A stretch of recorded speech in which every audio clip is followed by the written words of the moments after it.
The Audi S7 was introduced back in 2011 for the first production year of 2012. You get performance, you get luxury, value upon value. I'm here today at Audi and they've given us the 2022 Audi S7 in the Daytona Gray Pearl. We got the S Sport package, we got the luxury package, the S7 Executive package, Black Optic package, S Sport adaptive suspension. We got the Audi rings, the badging, all blacked out. The Stealth Life look, performance is in mind, but is it best performance for the money? Comparing it to the Cadillac CT5V Blackwing, the BMW M5, are you gonna get the blend of performance, luxury interior, the latest tech, safety, something you can drive on a daily basis? I'm Anthony from Hawkeye Rides and I'm gonna go over all the specs and details, starting now.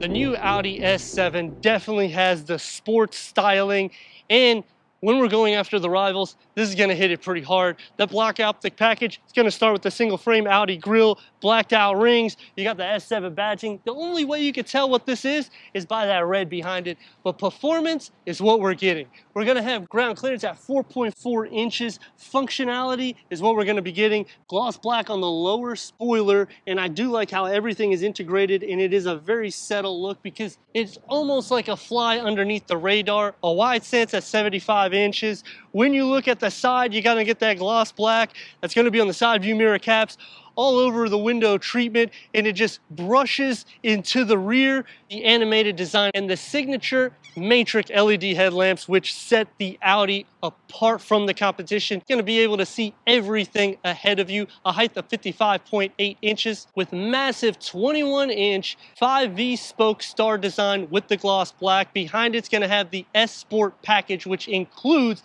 the dynamic steering, which will help on tight corners or even at high speeds to get better on your cornering with the Quattro Sport rear differentials. That's gonna also help with performance. Brake disc rating at 15.8 inches in the front, that's ventilated. The rear is gonna be at 13.8 inches, ventilated as well. Red brake calipers, luxury and performance, a length at 196 inches with a wheelbase at 115.3 inches. The setup on this, comparing this to the BMW and the Cadillac, you're gonna have more cargo space going inside at 25 cubic feet. You're gonna have storage on the side with a 12 volt. Underneath the floor, you have a spare tire. The rear bench split folds at a 40-20-40 split.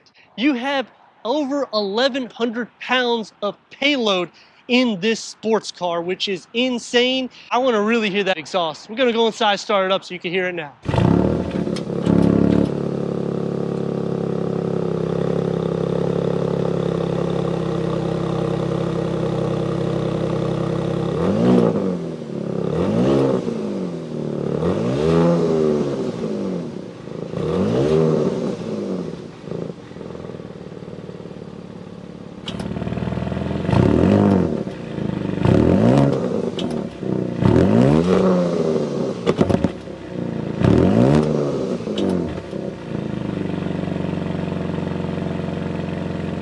The new Audi S7 is definitely a great value for the performance and all of the dynamics that they put in this. When you are looking at it in different categories, whether it's BMW or the Cadillac, this is actually going to be the least expensive. And they back the performance with a 2.9 liter twin turbo V6, producing 444 horsepower and 443 pound-feet of torque. That's paired to an 8-speed Tiptronic automatic transmission, achieving a 0 to 60 at around 4.3 seconds. The gas consumption is going to be about 18 to 28 mpgs. Now, when we're computing these numbers, you're going to have a savings of anywhere from $1,000 to maybe even $20,000 or even $30,000 depending on which BMW that you go. The performance with the Cadillac will be more.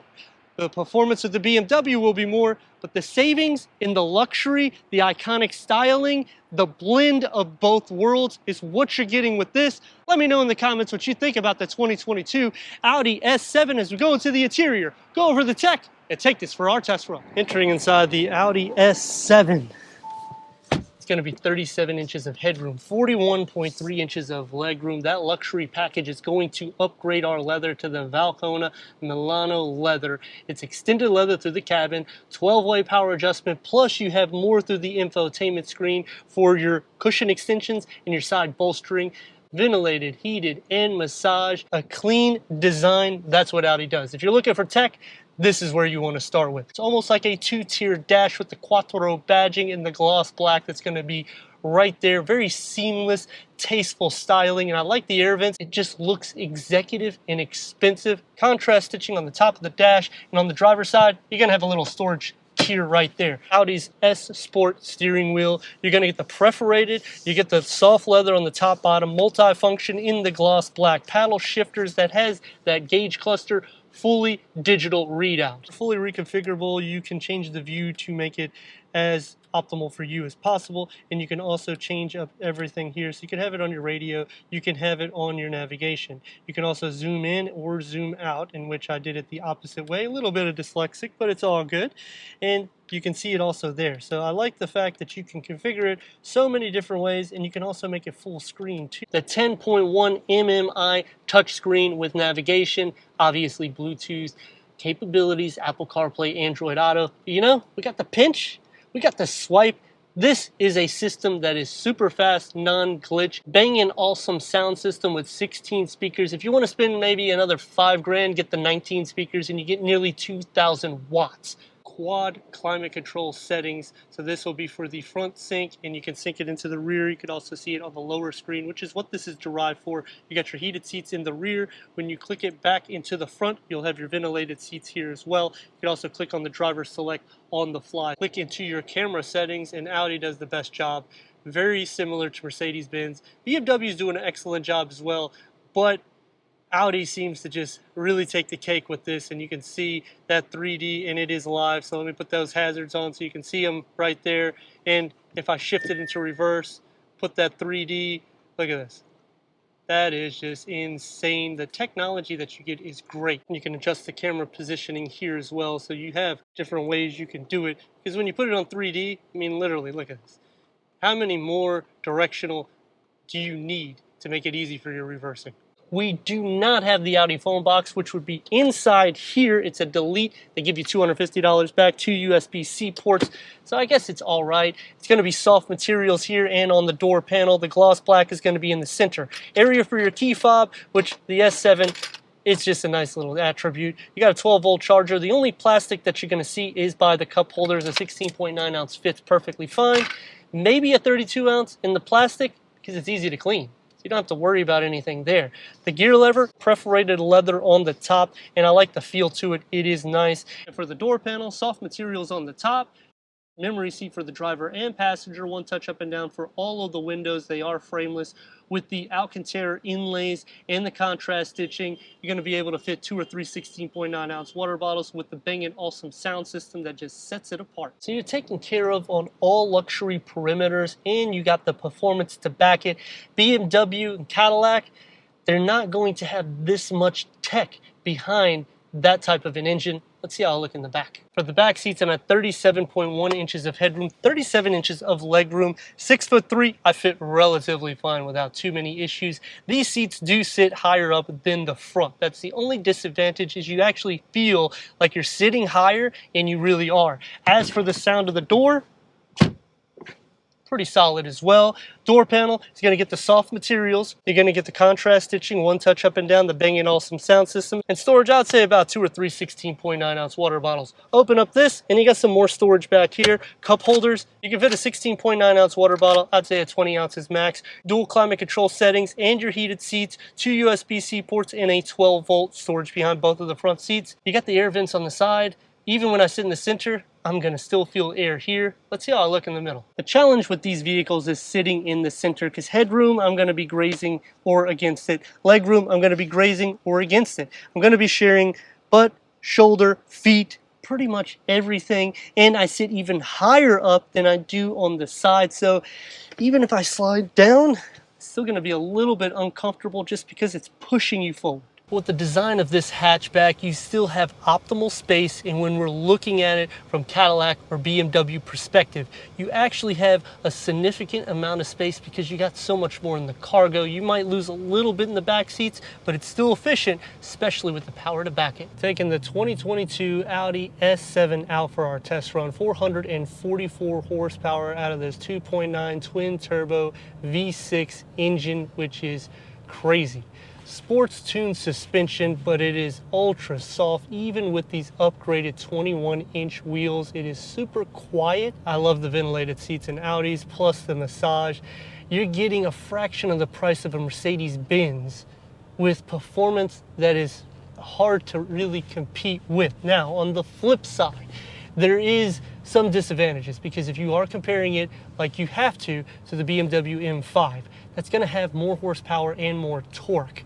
If you're comparing it to the Cadillac CT5 Blackwing V-Series, the same thing. The 0 to 60 is going to be faster, both of them, but you're not going to get the luxury and the executive line blended in. This is the most tech-savvy vehicle that you can buy, and Audi is the only one that does that. 443 pound-feet of torque, so it is a sufficient amount, and this vehicle is just a touch over $80,000 MSRP. At the spec we're at, we're more towards the six-figure price, but it's still under that, which is why I think it's such a great bargain, because when you get into the RS7, you are in a whole different ball game. You're going against a whole different competition. It's more now derived against the BMW M8 Grand Coupe, in which that vehicle is also going to be more expensive. So again, Audi just kind of puts itself in that happy medium price point. Turn radius is going to be about 2 lanes, and give it a little go.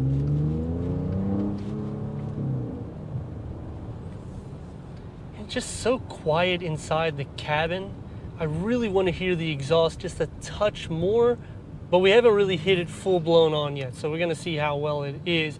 As for stopping, I mean, this is full blown upgraded with all that. The 48-volt hybrid technology is supposed to be a smoother stop and go. I've noticed that it still does a little bit more of a jerk. It's not going to be like an S-Class, but the price is going to be substantially inexpensive compared to the two.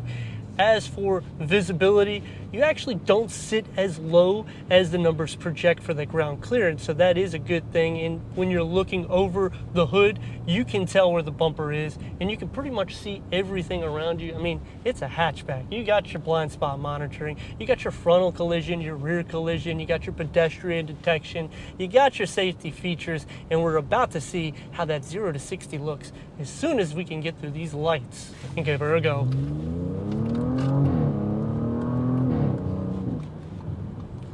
So smooth. You get that spit, you get the performance, you get the luxury, you get the safety. There is 3 things I like and 3 things that I dislike, because anything more than that, I'll be buying this vehicle. Starting off with the things that I like: if you are a tech savvy or an electronic freak, you just love electronics, BMW, Cadillac is not the way to go. You want to go with the Audi, especially the S7. Great bang for your buck, because you get a blend of everything, and you get more space than the RS5 and an S5 or an S6. So it's literally a happy medium. It's not going to be ultra big like an S8.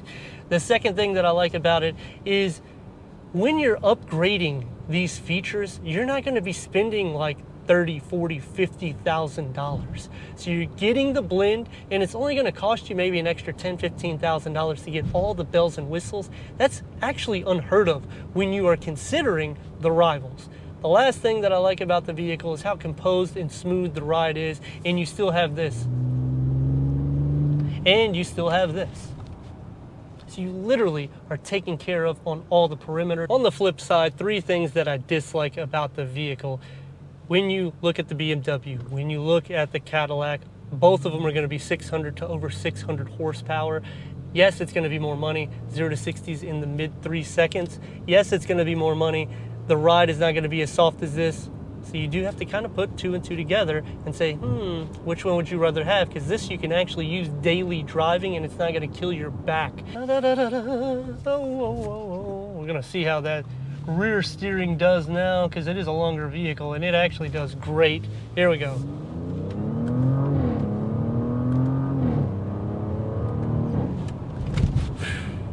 Crazy, insane with luxury to back it. The second thing that I dislike is in the back seats. You sit higher up, and if you sit in the middle, you sit even more higher up. So headspace is going to be a little bit less than the rivals, but this is a hatchback, so you gotta have to take some pros and cons because you get more cargo space. And if you need the length of this vehicle, you're not gonna be dissatisfied. One of these days, red light, it just doesn't like me. Green light, here we go.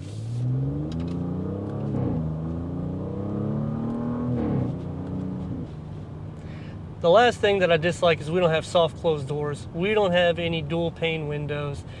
I get it, it's super quiet even with upgraded wheels, even though we're sitting at like a 4.5 ground clearance roughly. It is perfectly soundproof. It's just, it would have gave that extra essence of luxury, especially the soft closed doors, because they're not heavy, but I have noticed while I've been doing the review, I've had to open and close it a couple of times because I think that they're softer than they are to close. But as for everyday vehicle, this hands down is going to be the better pick.